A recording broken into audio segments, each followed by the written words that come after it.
Welcome to Fermentation Road. Today we're here with Tim Gladall of Liber Vinegar, a small Sonoma County vinegar company that started in an unexpected way. Today, Tim's gonna teach us how vinegar's made and some creative ways to enjoy it.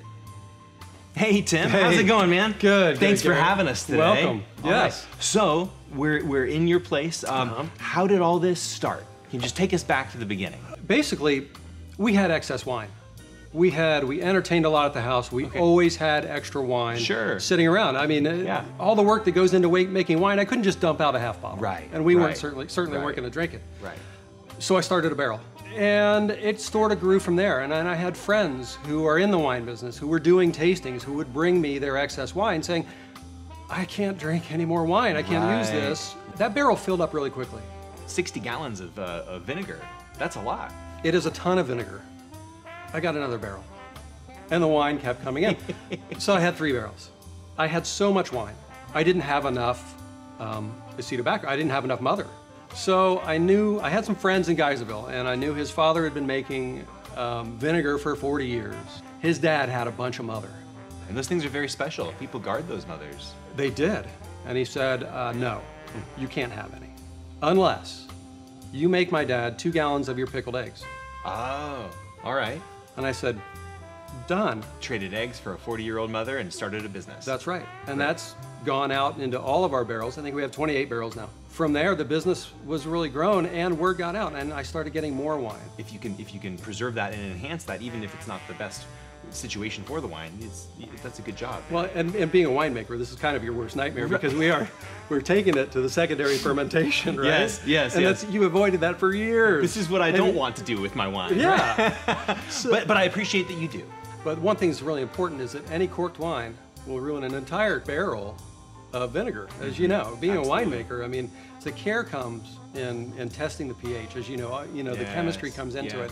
Careful attention to detail. It does take a lot of those attention. steps for you, yeah. Yeah, and I think a lot of home vinegar makers forget. They say, well, I'll just dump it in there and ignore it, and it'll be fine in, however long, a year or 2 years. Well, it may be vinegar, but it may also be something else. Right. So we have to be very careful. And it may not taste good. And it probably won't taste good. Yeah. So the process of making vinegar is fairly simple, but it does take attention. Right. And it does take the right barrels, and it does take time. In all those steps, you didn't mention anything about pasteurization or other types of heating or sanitation. We decided not to pasteurize. We want the probiotics. Yes. We want that to be a live product. Quite honestly, it tastes better live. It really shines in a shrub. It really just shines with just seltzer water. So it's got the complexities of wine. We haven't washed that out or fermented it out. So that's what makes it really exciting. And then from there, the sky's the limit of what you can do with any shrub you want to make with any of our vinegars. Oh, I'm so excited to taste some of them. It's going to be great. But before we do that, talk to me about the name Liber and the logo that we have here.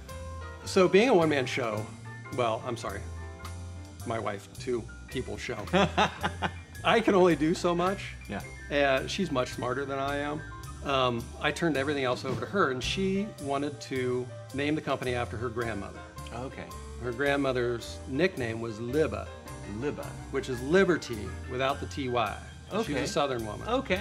And after we named it Liber, we looked it up, and it turns out to be the Roman goddess of viticulture, fertility, and freedom. Oh, great. Which really kind of says something about her grandmother, too, who is pictured on our logo from her yearbook in 1925. This is a yearbook photo from 1925? 1925, University of Tennessee. Oh.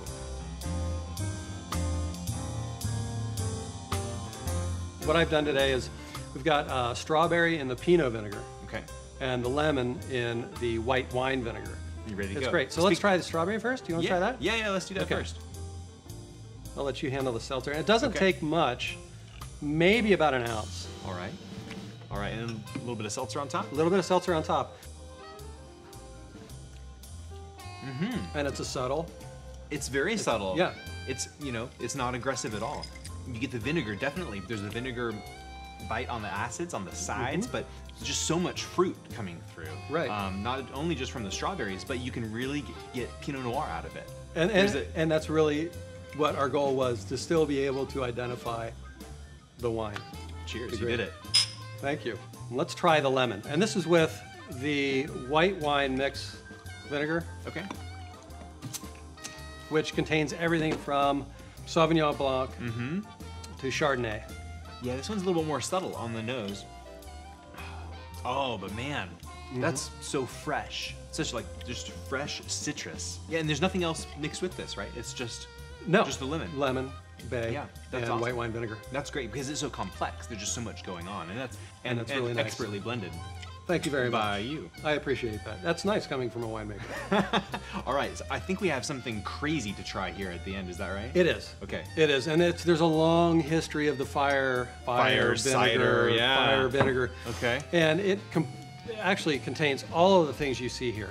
Wow. Horseradish, ginger, turmeric, onion, lemon, whew, all of that stuff. And you don't drink it with soda. Well, now I'm scared again. I was scared about vinegar. Now I'm scared about fire cider. But once you get all of those things blended into this, you add honey.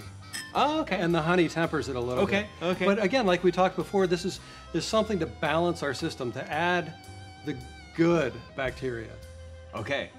that fights the bad bacteria. I totally agree with that. I'm still kind of scared. Let's do this. Me too.